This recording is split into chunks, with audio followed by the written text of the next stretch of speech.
Livro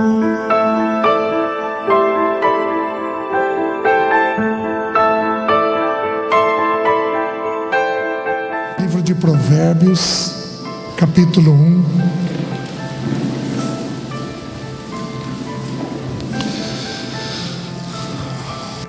Aliás, abra no capítulo 15, versículo 24. Do meu ponto de vista, esse versículo é o versículo-chave do livro de Provérbios. Porque Provérbios é um livro que vai trazer instruções práticas, resumidas, muitas instruções, e essas instruções têm a finalidade de nos tornar sábios na vida. Então, Provérbios 15, 24 diz assim: para o sábio há o caminho da vida que o leva para cima, a fim de evitar o inferno embaixo. Então, as instruções no livro de Provérbios têm a finalidade de nos apresentar o caminho da eternidade, de chegarmos à eternidade. Essa é a ênfase de Provérbios. Ou seja, nós vamos de tal maneira, conhecendo cada tema, cada princípio, cada orientação, para nós podermos chegar na eternidade como vencedores, né? Então Provérbios vai falar de muitos temas. O tema central é a sabedoria, mas aí Provérbios vai falar da filiação, Provérbios vai falar de sexualidade, Provérbios fala de dinheiro, Provérbios fala muito de língua, porque é pela língua que a gente estabelece as relações da gente. O poder, a vida e a morte estão no poder da língua. Então, assim, Provérbios trata sobre o governo da casa, o homem como rei. Traz muitas instruções ao rei. Por exemplo, diz que um rei que não sabe ouvir o povo é tolo. Um homem que não sabe ouvir a esposa e os filhos, ele é tolo, né? Então, assim, tem textos que são maravilhosos, tem textos que são misteriosos no livro de Provérbios. Provérbios capítulo 9, versículo 1, vai dizer assim: a sabedoria lavrou as suas 7 colunas. Quais são as 7 colunas da sabedoria? É um estudo difícil de fazer. O irmão Christian tem um estudo sobre isso. Há um estudo na Bíblia, na antiga Bíblia Vida Nova, a respeito disso, onde é só mencionado. Então, se é para sermos sábios, as 7 colunas que temos que levantar dentro da nossa vida. O irmão Romeu tem um estudo a respeito disso. Tem porções que são maravilhosas e que são até um tanto misteriosas. Acima de tudo que se deve guardar, guarda o teu coração, porque dele procedem as fontes da vida. O que é exatamente ali o coração do homem? Então, quais são essas fontes que ele traz? Meus queridos, há muitas porções maravilhosas. O que eu vou fazer? Eu selecionei alguns textos, alguns versículos chaves, e aí eu vou trabalhar esses versículos dentro de outros versículos do livro de Provérbios, tudo aplicando a vida familiar, certo?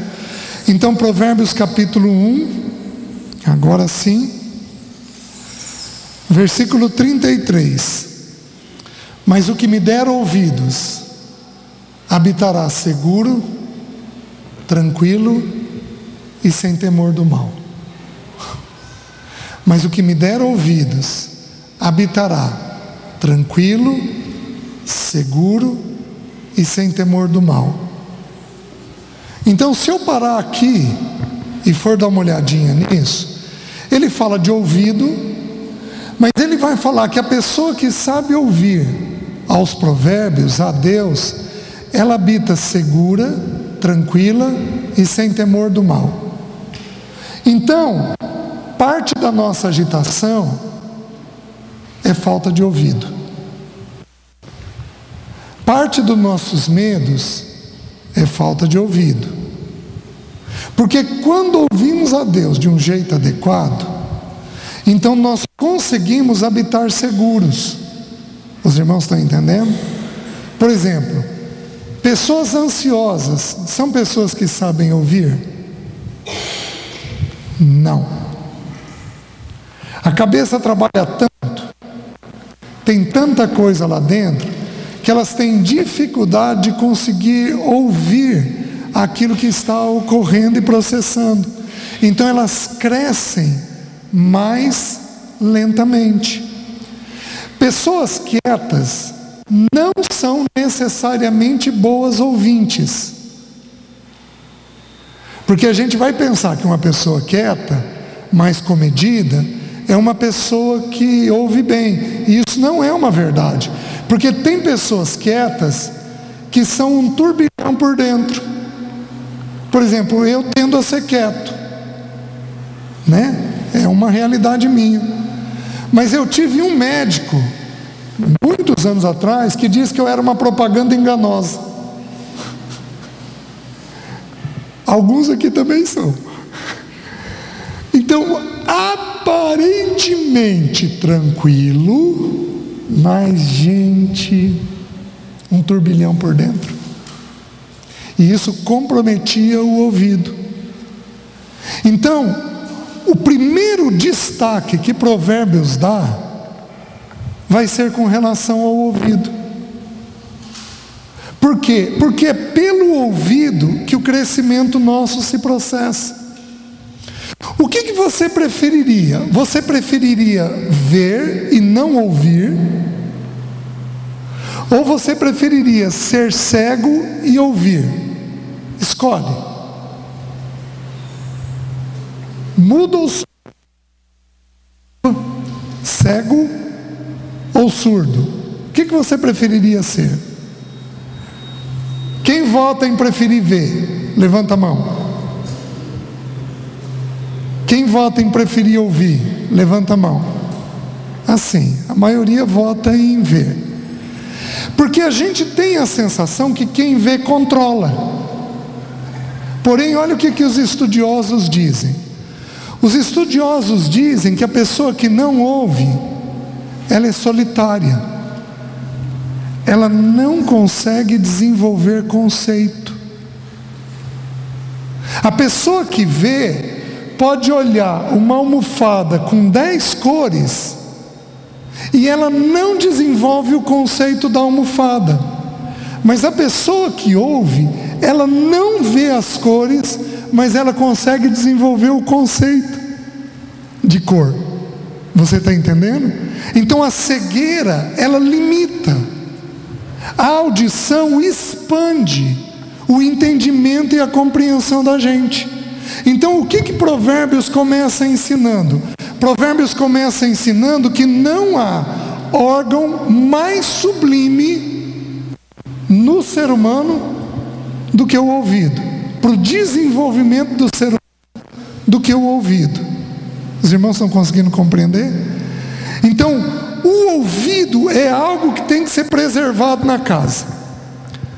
Por isso que gritaria não foi encontrada em Jesus.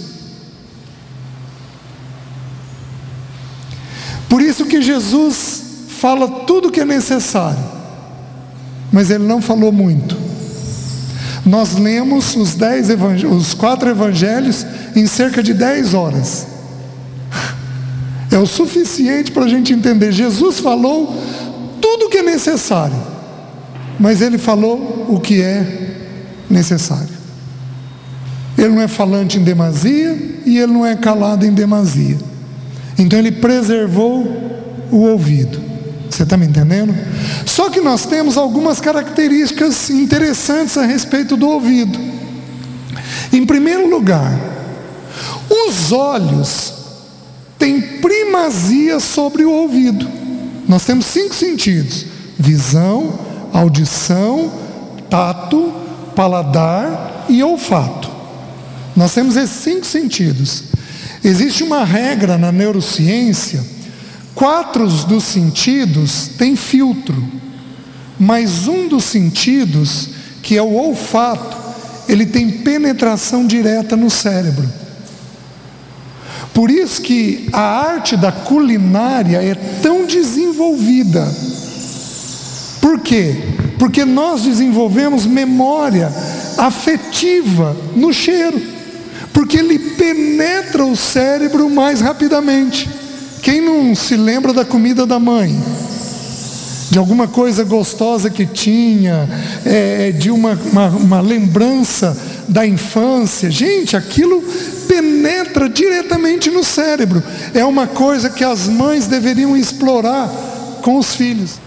Então, Jesus ensinou em Mateus capítulo 6, versículos 22, assim: são os olhos a lâmpada do corpo. Se os teus olhos forem bons, todo o teu corpo será luminoso. Se os teus olhos forem maus, todo o teu corpo estará em trevas.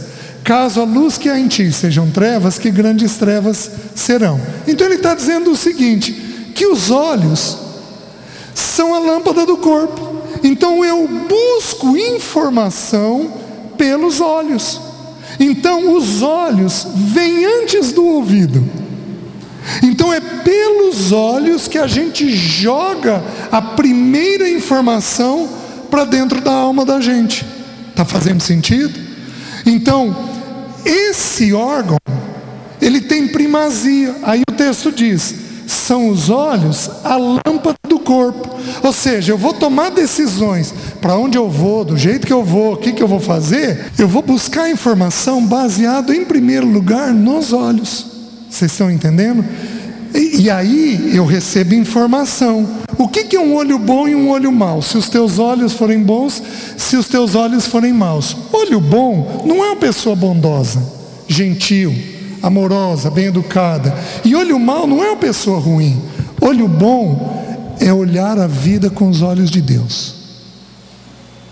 Olho mau é olhar a vida com os meus olhos. Você está entendendo? Então é essa a equação que a Bíblia faz. Qual é a prova disso que eu estou dando para vocês? Só anotem aí, não abram.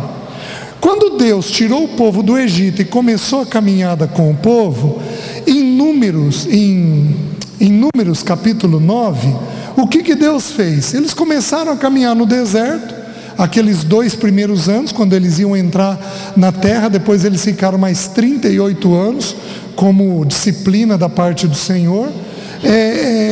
Naqueles 2 primeiros anos, o Senhor aparecia numa nuvem.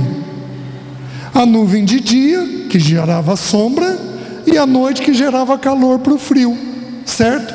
A nuvem levantava, começava a andar, eles desarmavam o acampamento, começavam a andar. A nuvem parava, eles colocavam o acampamento de novo. Então presta atenção no que eu vou te dizer. Qual órgão está sendo estimulado? Visão ou audição? Visão. Então é pela visão que eles tinham a direção de Deus. Mas queridos, olha que coisa curiosa. No capítulo 10, Deus estabelece as trombetas. Vocês vão fazer 2 trombetas de prata. Quando as 2 trombetas tocarem juntos, é para o povo estar preparado para a guerra. Quando as 2 trombetas tocarem, quando apenas uma trombeta tocar, é porque é para os líderes se reunirem. Quando a trombeta tocar a rebate, ou seja, num som específico, é porque é um ajuntamento do povo, não é guerra. Então Deus trabalha agora, qual o sentido? O ouvido. Primeiro os olhos, depois o ouvido. O ouvido tem primazia. Por quê? Porque o livro de Romanos diz que a fé vem pelo... E não se engane, filhos quietos não quer dizer necessariamente que ele ouve, como eu estou explicando para os irmãos. Às vezes a gente sossega com o filho quieto, tranquilo, mas na hora que ele vira adolescência, ele pode dar uma virada de chavinha dentro dele e pôr para fora um monte de coisa que a gente não tinha percebido. Você está entendendo? Então o que a gente tem que fazer? Filho quieto a gente garimpa, a gente vai lá e cavuca. E daí, Camille, como é que você está? Você está bem? E daí? Como que você está se sentindo? O que você pensa disso daqui? Como é que você está? Quer falar alguma coisa? Vem cá, vamos orar junto. A gente vai lá e garimpa a pessoa para que ela coloque para fora aquilo que está dentro dela, porque senão vira um mundaréu de pensamento dentro da cabeça do filho. Vocês estão entendendo? Então, outro texto importante sobre isso é Atos capítulo 7, no sermão de Estevão. Chega um ponto do discurso de Estevão que ele vai falar a respeito de Moisés, e diz assim, que Moisés viu a sarça arder. Qual é os olhos? Qual é o sentido? O órgão, os olhos, a visão. E aí o texto diz assim, no mesmo versículo, que ele ouviu a voz do Senhor. Então ele ouviu depois que ele viu. Só que aí tem uma coisa que é impressionante. 3 versículos abaixo diz que o Senhor viu a aflição do povo e ouviu o seu gemido. Deus faz exatamente a mesma coisa. Ele primeiro nos vê, e uma vez que Ele nos vê, Ele nos ouve. Então vamos dar uma parada aqui. Não tem órgão mais importante nas relações humanas do que o ouvido. Nós vamos ter que saber ouvir, porque se nós não ouvirmos, nós não desenvolvemos. Está fazendo sentido? Aqui nós temos pessoas que são muito falantes, e tem pessoas que são muito quietas. Meus queridos, a pessoa falante, ela tem 2 vantagens. Ela alivia, porque ela pôs para fora, e ela organiza à medida que fala. Essas são 2 vantagens, mas ela tem uma desvantagem. Ela vai entrar em angústias, porque quem fala demais arruma problema. Simples assim. Nós vamos ver um versículo. A pessoa quieta tem uma vantagem. Qual é a vantagem? Ela arruma menos problema porque ela fala menos. Mas ela tem 2 desvantagens. Ela nem alivia, nem organiza. Quando você fala, você alivia o que está aqui dentro. Queridos, falar, especialmente coisas difíceis, é igual vomitar. Você come uma comida estragada. Qual o jeito mais rápido de aliviar? Põe o dedo na garganta e põe aquilo para fora. Você alivia. Quando você tem pensamentos ruins, qual o jeito mais fácil de resolver? Vai lá e põe para fora. Fala com Deus ou com quem te dá confiança. Então é a primeira coisa que tem, alívio. A segunda coisa, você organiza o que existe dentro de você. Então aquele quebra-cabeça desencaixado começa a se encaixar, a fazer sentido dentro da sua vida. Você começa a entender as coisas. Por que vocês acham que Jesus é o Verbo? Pensa comigo. Porque a compreensão vem pela palavra. O entendimento, a sabedoria vem pela palavra. Ele é a própria palavra. Então por Ele nós conseguimos pôr as coisas para fora e compreender o que há dentro de nós. Fez sentido até aqui? Agora deixe-me ler alguns versículos com vocês no livro de Provérbios. Provérbios 1:5. Lembra que nós estamos nos baseando no 1:33. Mas o que me der ouvidos habitará seguro, tranquilo e sem temor do mal. 1:5. Ouça o sábio e cresça em prudência, e o instruído adquira habilidade. Se nós soubermos ouvir, o que vai acontecer? Nós vamos crescer em prudência. Vejam, cadê os jovens? Os adultos vão se beneficiar do que vai ser dito para vocês. Presta atenção agora no que vai ser dito. Vejam o versículo 8. Filho meu, está falando de alguém que está na condição de filho. Ouve o ensino de teu pai e não deixes a instrução de tua mãe. Jovem, o que é para fazer? Ouvir o ensino do pai e a instrução da mãe. Fez sentido? Teu pai e tua mãe pedem algo que seja errado? Não. Queridos, prestem atenção, pai e mãe fareja problema. É impressionante. Mãe ainda um pouquinho mais que pai. Pai e mãe fareja problema. Eles não são deuses, nem tudo que eles falam provém de Deus, provém do alto, tem coisa que é deles, mas Deus criou dessa forma. Pai e mãe têm percepção de algumas coisas, né? Eu fui um filho relativamente obediente, mas eu trombei com meu pai aos 13 anos de idade. Aos 13 anos eu vendia joias e relógios. Meu pai me pôs trabalhar aos 13 anos e foi o primeiro emprego que eu tive. Chegou o dia das mães, eu virei para o meu pai: pai, eu queria que o senhor desse um relógio para a mãe. Meu pai tinha 6 filhos estudando fora.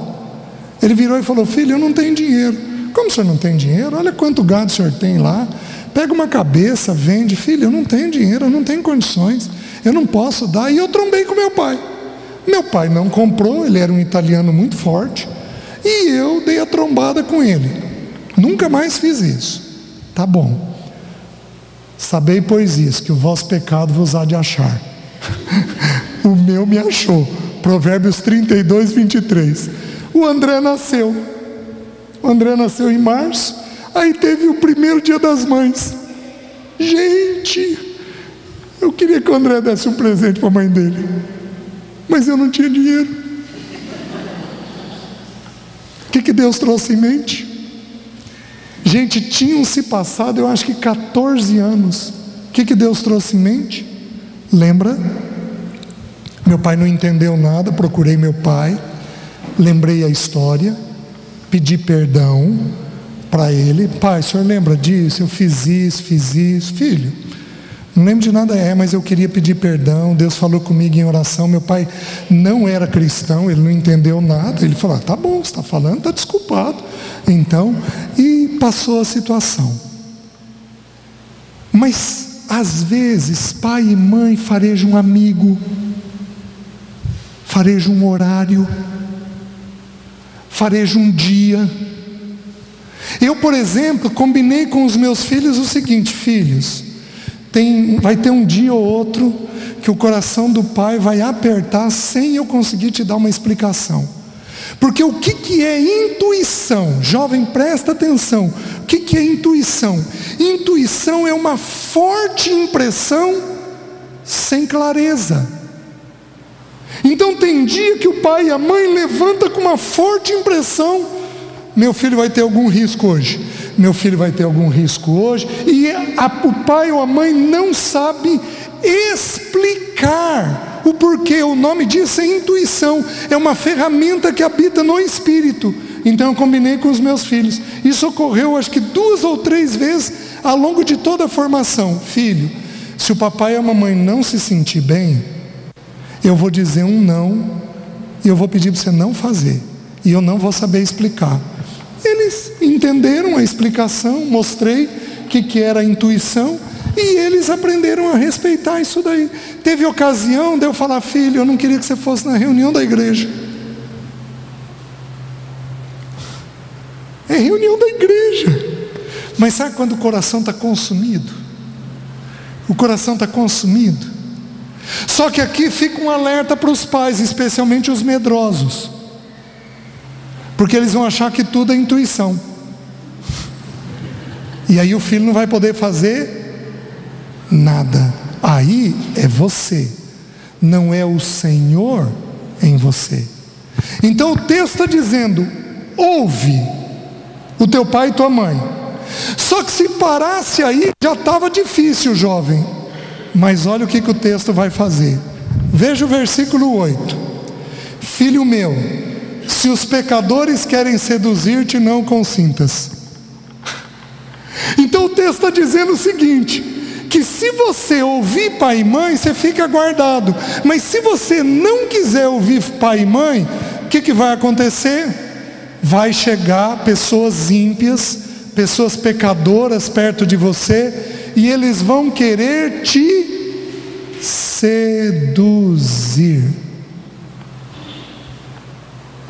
Hoje, gente, quando os estudiosos aí da psiquiatria, da psicologia, estudam as doenças, a primeira característica do psicopata que é estudada, qual que é? A sedução. Porque o sujeito, mas é um cabra bom demais, só que é cheio de má intenção por dentro. Mas ele aparece como uma pessoa agradabilíssima. O sujeito sabe dizer o que você quer ouvir, ele sabe te atender, ele sabe cuidar de você, ele sabe fazer essas coisas. O que Satanás vai fazer com você? Vai trazer gente problemática para perto de você. Você está me entendendo? Há um tempo atrás, eu fiquei sabendo de uma história de um jovem que aos 18 anos começou a falar de sair de casa, e aquilo chateou os pais. Não, eu quero sair, eu quero sair, eu quero sair. Até que a mãe teve um discernimento que talvez fosse um amigo, falou com o pai falou com ele. E meus queridos, 2 dias depois o menino veio e admitiu que aquele amigo estava fazendo a cabeça dele para ele sair da casa dos pais. O problema é que o menino, o amigo, tocava violão na igreja, era um dos líderes, com todo carinho e respeito aos violonistas aqui, vocês estão me entendendo? Estava dentro da igreja, com conversa indevida na orelha de um menino.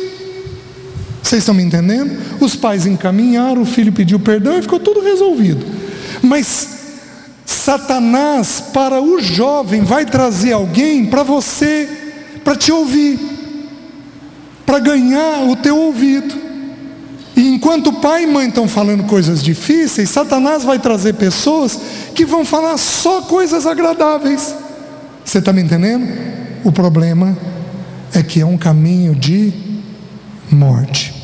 E aí o texto avança, não para aí, porque no versículo 15 vai dizer assim: filho meu, não te ponhas a caminho com eles, guarda das suas veredas os seus pés, porque os seus pés correm para o mal e se apressam para derramar sangue, pois debalde se estende a rede à vista de qualquer ave. Estes se emboscam contra o seu próprio sangue e a sua própria vida espreitam. Tal é a sorte de todo ganancioso, e este espírito de ganância tira a vida de quem o possui. Gente, eu tenho exemplos e mais exemplos. Lembra que a necessidade do filho é de pertencimento? Por exemplo, eu lembro de uma história, estou me ocorrendo de uma história, de um menino de 14 anos de idade, que foi expulso do colégio, aí os pais trouxeram para eu aconselhar naquela situação. O menino roubou prova. E quando a gente foi conversar, o menino não teve a ideia. Mas os amigos, o menino ia bem, não tinha problema de nota, mas ele entrou por uma janelinha e roubou as provas daquele semestre. Porque meninos que iam mal fizeram a cabeça dele, falaram na cabeça dele, e ele, para ser aceito, tudo é uma questão de aceitação, fez o quê? Foi lá e atendeu os meninos. Vocês estão entendendo? Então olha a evolução. Se o filho não ouve os pais, ele vai ouvir alguém que está seduzindo. Se ele ouvir alguém que está seduzindo, ele vai entrar em algum comportamento perigoso e delicado. Está fazendo sentido? Então, jovem, você vai ouvir. A questão é quem? Porque você pode ouvir pai e mãe, você pode ouvir o pecador, e você pode ouvir o comportamento que o pecador apresentar para você. Então você tem que tomar uma decisão de quem você quer ouvir. Está fazendo sentido? Né? Pai e mãe, às vezes, são chatos, apresentam coisas ruins, só que são caminhos de preservação para a gente. Vejam mais a respeito de ouvir. Vejam capítulo 1, versículo 23. Atentai para a minha repreensão. Eis que derramarei copiosamente para vós outros o meu espírito, e vos farei saber as minhas palavras. Meus queridos, Deus fala o tempo todo. Jovem, ainda estou com você. Deus fala o tempo todo, te alertando dos perigos que existem. Ele te protege dos males. O que você precisa é ficar atento a isso. E aí, abre no capítulo 3, versículos 5 e 6. Diz assim o texto: confia no Senhor de todo o teu coração e não te estribes no teu próprio entendimento. Estribo é tirado literalmente de estribo. Sabe aquela peça da sela do cavalo em que você apoia o pé para subir? Estribo vem exatamente dali. É onde te dá suporte. Você vai pôr o pé e aquilo vai te dar suporte para você fazer o movimento que você tem que fazer. Então está dizendo assim: confia no Senhor de todo o teu coração e não te estribes no teu próprio entendimento. Você tem que tomar a decisão de quem você vai ouvir, jovem. Você vai ouvir o teu próprio entendimento? Gente, você não tem experiência. Como é que você vai fazer? Como é que você vai fazer? Eu tenho uma experiência, eu ouço muitas histórias. Um irmão muito querido, um pai muito bom, o filho virou e falou: vai ter uma festa em Londrina, uma cidade a 90 quilômetros de Maringá, e eu queria ir. Sabe o aperto que dá, que eu estou falando para os irmãos? Deu um aperto naquele pai: filho, não vai, não pai, eu vou. Quando o pai viu que não ia conseguir dissuadir o filho, o pai fez um combinado: filho, vamos fazer o seguinte, você vai de ônibus, vai para um hotel, vai dormir, depois da festa, aí você volta. Tá bom, pai. E o pai naquela apreensão, o filho pegou o ônibus, foi para a festa. Só que aí um amigo resolveu: não, eu vou voltar agora, não quer ir comigo? Aí eu vou com você. Resolveu desobedecer o pai. Pois bem, chegando em Maringá, o rapaz estava bêbado, entrou num canteiro. Chegando na cidade, ainda na estrada, o carro abaixou, voou, entrou num caminhão com o pai e a filha. Matou o pai, a filha, matou o filho desse irmão e ele sobreviveu. O cara que estava bêbado. Você pode me garantir que o que teu pai está discernindo, tua mãe está discernindo, não vem do Senhor? Você não pode. Você não pode. Por isso nós temos que ter o temor de que: Senhor, eu vou ouvir. Eu vou ouvir porque o Senhor sabe o que está acontecendo. O Senhor sabe como agir, como fazer. Você está me entendendo? Só que, meus queridos, presta atenção no que eu vou falar. Agora eu vou sair um pouquinho dos jovens e eu vou para os pais. A pergunta que fica aqui é: você ouve bem o seu pai? Ou você faz segundo o que está dentro de você? Você consulta seu parceiro para saber se aquilo que você vai fazer é do Senhor ou não? Ou você faz por conta? Meus queridos, eu sou muito generoso, eu não tenho problema de ser generoso com dinheiro. Mas, meus queridos, quantas vezes eu fui em encontros missionários que eu daria meu carro.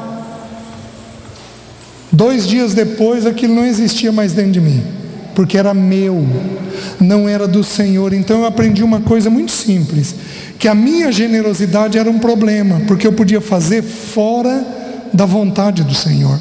Então eu tomei uma decisão, tudo eu levava para a Leci. Lê, estou com vontade de fazer tal coisa. Às vezes ela tinha até o mesmo valor na cabeça dela, sinal que Deus estava naquilo. Às vezes, meus queridos, César, vamos orar? E 2 dias depois aquilo desaparecia de dentro da gente. Quando desaparece, não é do Senhor, não é do Pai. A pergunta que fica aqui é: pai e mãe, vocês sabem ouvir a Deus? Porque como é que nós queremos que os filhos nos ouçam, se nós não temos ouvido Deus Pai? Está fazendo sentido? Se não ouvirmos, a lição de ouvir, de respeitar o que é dito, é uma lição espiritual. O filho não precisa ver que você resiste a Deus Pai. Se você resistir a Deus Pai, esse pecado vai ser absorvido pelo filho. Nós não temos condições de exigirmos do filho uma coisa que nós próprios não temos dado. Então temos que aprender a ouvir a Deus, temos que aprender a ouvir um ao outro. Vocês estão entendendo? Quando fazemos isso, fica então mais fácil dos filhos nos ouvirem. Faz sentido para os irmãos? Então nós não podemos nos estribar no nosso próprio entendimento. Quem aqui é precipitado no agir? Levanta a mão. Então, gente precipitada não ouve.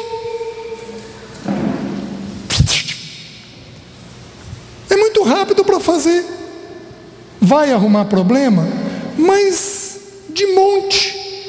Porque quantas vezes faz e 10 minutos depois não devia ter feito. Vocês estão entendendo? Eu fui casado com uma mulher de Deus. A Leci, ela pediu para mim por ano: César, eu acho que nós devíamos orar por tudo. A Bíblia dá uma ordem para orar por tudo. Vamos orar por cada viagem que a gente for fazer. Vamos orar por cada coisa que a gente for fazer, cada coisa que nós formos comprar. O dia que nós formos comprar roupa, vamos orar antes, para Deus nos levar nos lugares certos. Nossa, queridos, eu levei alguns anos para entender isso. Graças a Deus, aprendi isso antes da morte dela, para poder viver essa união diferenciada com ela, porque aí a gente está sensível à voz do Senhor. Então, primeira coisa para desenvolvermos o lar de um jeito adequado, nós temos que ter ouvido. Dá uma nota para a tua capacidade de ouvir. 0, você é totalmente precipitado, você não ouve, é teimoso, é resistente, esconde coisa. E 10, você é muito bom ouvinte. Dá uma nota para você. Deu? Diz para quem está do seu lado.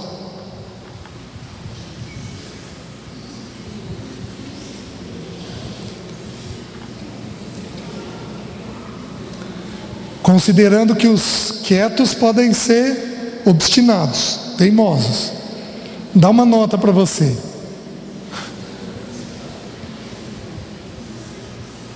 Agora eu vou fazer um desafio. Você vai chegar em casa hoje, vai chamar seus filhos e vai perguntar para os seus filhos darem uma nota do quanto você sabe ouvir. Vamos tirar a prova real. Vamos tirar a prova 9. Vamos ver como é que o filho está entendendo essa realidade sua. Tudo bem? Posso caminhar? Gente, pensa comigo. O que é dito de Jesus até os 30 anos? Por quê? Por que não é dito nada? Porque Jesus sabia, ele não fazia muita coisa, mas ele sabia ouvir. Aos 12 anos, quando ele está diante dos doutores, ele está fazendo o quê? Perguntando. E esse é o modelo que a gente precisa seguir, certo? Vamos um pouquinho mais. O versículo 6 de Provérbios 3: reconhece-o em todos os teus caminhos e ele endireitará as tuas veredas. Muito bem, vamos um pouquinho mais. Primeira palavra, ouvir. Eu vou para a segunda palavra da vida familiar em Provérbios: corrigir. Vejam o capítulo 3, versículo 12, é um texto-chave. Diz assim: porque o Senhor repreende a quem ama, assim como o pai ao filho, a quem quer bem. Então o Senhor repreende, corrige, instrui, apresenta um caminho. Então o Senhor vai fazer isso. E é interessante, queridos, que aqui ele usa uma instrução. Ele usa a palavra pai. Existem muitos textos em Provérbios que vai falar da mãe, mas nesse texto em particular está falando do pai. Por quê? Porque o pai recebeu da parte de Deus a bênção de pôr limite. A mãe não recebeu. Mãe fala 1, 2, 3, 5, 10 e o filho tende a não ouvir. Pai fala 1 ou 2 e está resolvido o problema. Estou certo? Via de regra é assim. Então o homem recebeu da parte de Deus a bênção de dizer aquilo que o filho precisa ouvir. Por isso que o texto está dizendo que Deus corrige como um pai faz com seu filho a quem ele quer bem. Então o pai precisa dar essa instrução. E aí, deixe-me dar alguns textos correlacionados a isso. Abram em Provérbios capítulo 20, versículo 5. Olha o que o texto diz: como águas profundas são os propósitos do coração do homem, mas o homem de inteligência sabe descobri-los. Presta atenção. Todo comportamento externo meu tem que ter uma motivação interna. Tudo aquilo que nós fazemos tem um desejo do porquê nós estamos fazendo. O livro de Coríntios diz que na eternidade nós seremos julgados por todo ato e por toda motivação. Então eu posso fazer algo correto com a motivação errada. Então, por exemplo, eu lembro quando eu me converti, eu tinha muita necessidade de aceitação. Então eu ia para o encontro desse, o que eu fazia? Eu pegava a vassoura e varria o salão, organizava as cadeiras. Mas eu fazia isso com qual pensamento? Será que estão me vendo? Será que estão gostando do que eu vou fazer? Será que eu vou ter um elogio naquilo que eu estou fazendo? Então eu tinha o comportamento correto com a motivação errada. Eu era moleque de 15 anos de idade, eu era meninão, então estava aprendendo. Mas é um exemplo que eu estou dando para vocês. Então nós podemos fazer coisas externas com a motivação, sempre vai ter uma motivação interna para isso. O que nós precisamos entender? Precisamos entender qual é a motivação. Como águas profundas são os propósitos do coração do homem, mas o homem de compreensão sabe discerni-los. o homem de inteligência sabe discerni-los. Vocês estão entendendo? Então, por exemplo, homens, às vezes uma criança está irritada. O homem em geral traduz de que jeito? Mas que moleque difícil. A mãe em geral olha e diz o quê? Está com sono, está com fome, está com algum problema na escola. A mãe tem uma percepção que o pai não tem. Então a mãe, como ela tem aquela visão imediata, como eu falei para vocês, ela percebe coisas que o próprio homem não vai perceber.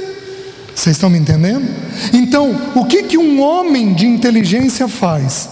Usa a opinião da mãe. Percebe a opinião da mãe. E através dessa opinião, vai chegando naquilo que é o propósito que está dentro do coração. Se você tromba com uma criança que está agitada, porque ela está com fome, meu querido, mas que batalha perdida é essa? Você não tem que trombar, você tem que dar comida. E tudo se resolve, você tem que pôr para dormir. E tudo se resolve. Então todo comportamento externo tem um propósito interno. Nós temos que saber conhecer isso. Os líderes precisam fazer isso muito bem, para entender o que ocorre dentro da igreja, as necessidades, os propósitos que os irmãos estão tendo. Os irmãos estão entendendo? Vejam mais, vejam 20:11, capítulo 20, versículo 11. Do 11 ao 13, esse texto é maravilhoso, diz assim: até a criança se dá a conhecer pelas suas ações, se o que faz é puro e reto. O que o texto bíblico está dizendo? Você precisa de um conselheiro para entender seu filho? Não, porque até a criança se dá a conhecer. Se colocarmos o joelho no chão, Senhor, fala comigo, o que está havendo com meu filho? Então isso vai vir para fora, você vai compreender aquilo que está havendo. Meus queridos, é tão simples. Então até a criança se dá a conhecer. Então a mãe, do mesmo jeito que o pai põe limite, de um jeito que a mãe não põe, a mãe entende um filho de um jeito que um pai nunca vai entender. A mãe conhece os contornos do filho, ela sabe o que ocorre com o filho. Então o pai, um homem inteligente, sabe ouvir uma boa esposa. Ele vai saber ouvir, porque vai ficar claro o porquê que a criança age do jeito que age. A mulher tem essa percepção. E aí o texto continua, diz assim: o ouvido que ouve, o olho que vê, o Senhor os fez, tanto um como o outro. Então o que ele está dizendo? Que quando a gente vai trabalhar filho, o que a gente tem que ter? Ouvido e olho. Por isso que não se educa filho sem tempo, porque você não consegue ouvir e ver se você não estiver junto. Então as teorias modernas de criação de filhos, as teorias, não as escrituras, dizem que se você der qualidade de tempo, é o suficiente. Eu discordo, porque você tem que dar a qualidade, ou seja, um tempo bom, mas se você não tiver quantidade, você não percebe as nuances. Então você tem que ter uma quantidade e você tem que ter uma qualidade na formação do filho. Está fazendo sentido? Porque aí você tem o ouvido e o olho, ouvindo e vendo aquilo que está acontecendo. E aí o versículo 13 diz assim: não ames o sono, para que não empobreças, abre os olhos e te fartarás do teu próprio pão. Meus queridos, por que colocou o sono num texto de educação de filhos? Porque com filho nós temos uma grande oportunidade.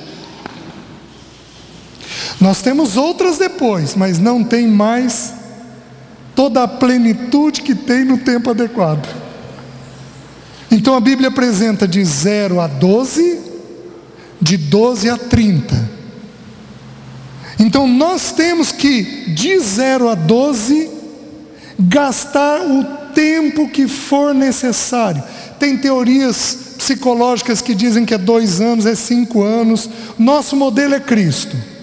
Cristo ficou até que idade na casa dos pais? 30.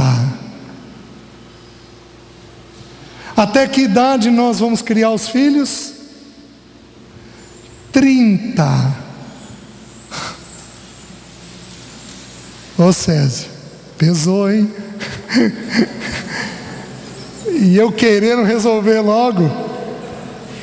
Lembrando que os filhos saem de casa em torno de que idade? Em geral, 18 anos, terminou o ensino médio, ele vai para a faculdade, então ele começa a ter menos tempo dentro de casa. Ele pode não sair, mas vai ter menos tempo dentro de casa. Você está entendendo? Na cultura norte-americana, que é um problemaço, os filhos saem com que idade? 16. Aliás, eles são convidados a sair. 4 anos atrás, um pouquinho antes da pandemia, um casal entrou na justiça contra o seu filho de 32 anos para que ele saísse de casa, nos Estados Unidos.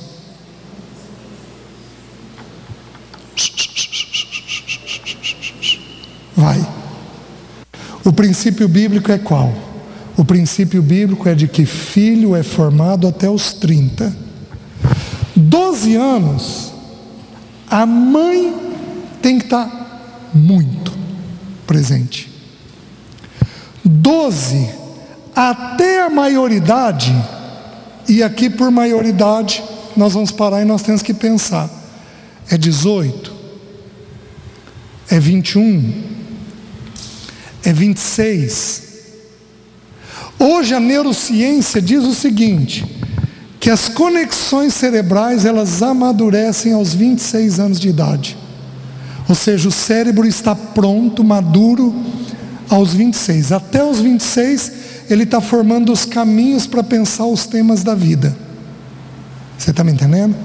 Nós temos 64 mil quilômetros de fio num cérebro humano. Dá para dar 2 vezes a volta na Terra. E é nesses caminhos que o pensamento passa. Isso amadurece aos 26. Então até os 18, 21, nós vamos formar o caráter. Dos 21 em diante, nós vamos ensinar a respeito da vida. Nós vamos ensinar a ler um contrato, nós vamos ensinar a fazer uma viagem sozinho, nós vamos ensinar a correr os riscos da vida, a resolver problemas sozinhos. Por isso que é até 30 anos de idade. Eu tinha 27 anos de idade, eu casei com 22. Meu pai me deu um Vox antes de eu casar, um Fusca 82. Fiquei feliz da vida. E aí, passado uns 2, 3 anos de casamento, eu comprei um terreno e vendi o Vox para poder comprar o terreno. E aí liguei para o meu pai não era cristão, mas a gente era muito amigo. Liguei para o meu pai feliz da vida. Pai, eu tinha uns 26 anos de idade, 26, 27. Comprei um terreno. Primeira pergunta do meu pai: a caída do terreno é para frente ou é para trás? Eu falei, por quê? Ele falou, filho, pensa comigo. Se a caída é para frente, a prefeitura tem que drenar a água. Se a caída é para trás, vai para o teu vizinho, você é quem vai ter que drenar a água. Aí eu falei, pai, para mar dos pecados, a caída é para trás. Me faltou sabedoria de fazer o quê? Pai treina filho até os 30 anos de idade. Porque a gente precisa de várias experiências para poder amadurecer. Então os pais têm que ficar com esse olho atento.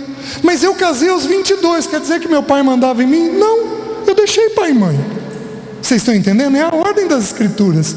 Mas não quer dizer que o meu pai ou minha mãe ainda não tinham coisas a ensinar para mim. Vocês estão entendendo? Então nós precisamos entender. Só que o que acontece? Alguns de nós têm sono. Meus queridos, não levante a mão, mas alguns aqui gastam muito tempo em computador, celular ou TV. Vou te dar uma sugestão. Desligue. Mas desligue por 2 meses. Eu fiz isso na minha época, só tinha televisão.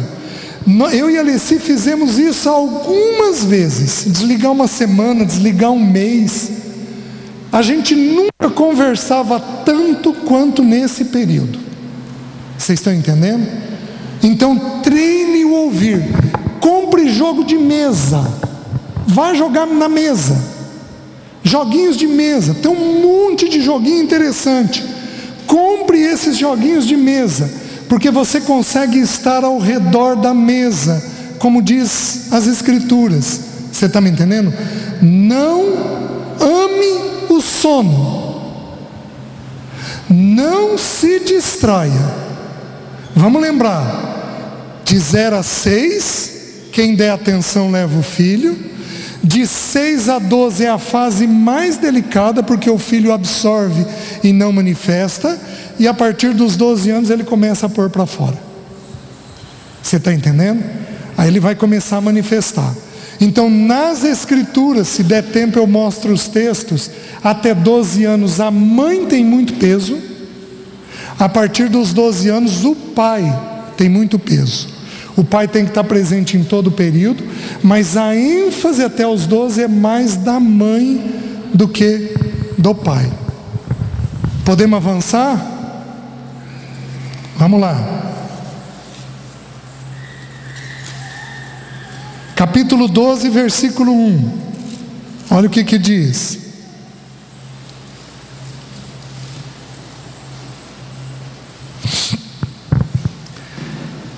Nós estamos falando agora sobre correção. Como é que a gente corrige filhos? Olha o que o texto diz. Quem ama a disciplina, ama o conhecimento, mas o que aborrece a repreensão é estúpido. O que o texto está ensinando? Você ama a disciplina? O que você tem que amar? Quem ama a disciplina, ama o... Preste atenção. Pensamento, emoção e vontade. Em geral, na disciplina a gente quer corrigir o quê? A vontade. Faz isso, faz aquilo. Mas a vontade deriva de onde? Do pensamento. Então o que o texto está ensinando? Quem ama a disciplina, ama o... Criança tem que... A gente tem que trabalhar a cabeça. Tem filho mais fácil, mas tem filho mais difícil. O que é um filho difícil? É um filho que resiste mais. Jovem, quem tem 30 para baixo, é com você que eu estou falando agora. Dá uma nota para a tua resistência. Quanto você é resistente? Quanto aqui por dentro você é resistente? Jovem, é com você. Eu espero que não tenha ninguém com esse nome. É uma piadinha que eu vou contar. Uma piadinha. Piadinha em sermão é uma coisa meio perigosa, mas vai lá. Você conhece a história do Joãozinho? Não tem alguém aqui com o nome de Joãozinho? Não. Tem? É jovem? Não. É, tá, me perdoa. Vou contar a história do Joãozinho. Diz que o Joãozinho estava na escola, 8, 9 anos de idade, estava na escola, e chegou a hora do recreio, ele foi, brincou, aí tocou o sinal, ele voltou para a sala de aula, e a professora, então gente, vamos sentar, que eu vou começar a aula. Todo mundo sentou e o Joãozinho ficou de pé. Aí a professora não entendeu, falou: Joãozinho, senta por favor para eu começar a aula. E o Joãozinho falou: não vou sentar. Aí a professora: Joãozinho, que isso? Senta por favor para eu começar a aula. Eu não vou sentar. Joãozinho, senta. Não vou sentar. Joãozinho, eu vou ter que chamar a diretora. Eu não vou sentar. Aí a professora virou e falou: tá bom, estou ligando para os seus pais. Aí o Joãozinho virou e falou assim: tá bom, eu vou sentar, mas eu quero que a senhora saiba que por dentro eu estou de pé. Então aí deixa eu te fazer uma pergunta: quanto de Joãozinho tem dentro de você?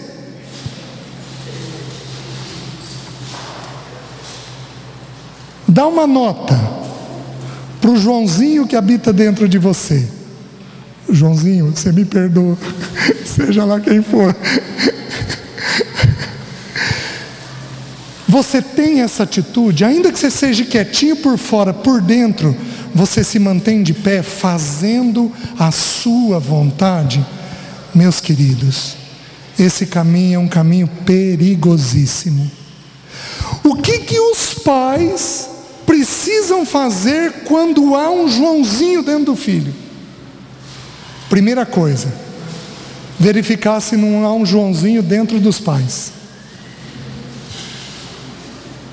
Porque rebeldia, resistência, é espiritual. E não adianta você querer mudar no filho, se você não muda em você. Porque nós falamos sem autoridade alguma. Está fazendo sentido? Então a primeira coisa é verificar se é dentro de você. A segunda coisa é: ao longo de muito tempo, a verdade tem que ser semeada e regada, semeada e regada, semeada e regada, porque ela não volta vazia. A terceira coisa vai ser produzir uma dor, mas nós já vamos falar a respeito disso, de uma disciplina, né? Então nós precisamos ajudar aqueles filhos que são mais difíceis. Qual é a beleza de um Joãozinho? Está na determinação.